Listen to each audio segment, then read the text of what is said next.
আজিৰ ভিডিঅ'টো হ'ল মাজুলীলৈ। তো মাজুলী পৃথিৱীৰ ভিতৰত আটাইতকৈ ডাঙৰ নদীদ্বীপ আৰু ইয়াৰ পূৰ্বৰ মাটিকালি আছিল 1255 বৰ্গ কিলোমিটাৰ আগতে। আৰু ইয়াৰ মুঠ এতিয়া বৰ্তমানৰ জনসংখ্যা হ'ল 1,67,304 জন। আৰু মাজুলীৰ প্ৰাকৃতিক সৌন্দৰ্য ইমানেই ধুনীয়া যে হাজাৰ হাজাৰ পৰ্যটক আহে প্ৰতি বছৰে মাজুলীলৈ ইয়াৰ প্ৰাকৃতিক সৌন্দৰ্য চাবলৈ।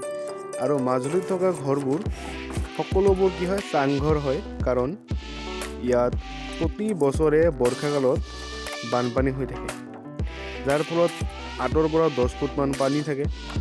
সেইকাৰণে মাজুলীৰ সকলোবোৰ ঘৰে কি হয়, চাংঘৰ। আৰু মাজুলীৰ প্ৰধান শস্য হ'ল ধান খেতি।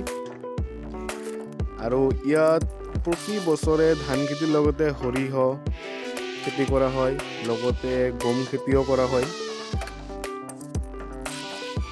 আৰু প্ৰতি বছৰে বানপানীয়ে মাজুলীৰ মাটিকালি দিনে দিনে সহায় লৈ গৈ আছে, যাৰ ফলত মাজুলীৰ মাটিকালি 1200ৰ পৰা কমি কমি গৈ এতিয়া মাত্ৰ 352 বৰ্গ কিলোমিটাৰলৈ আহিছে।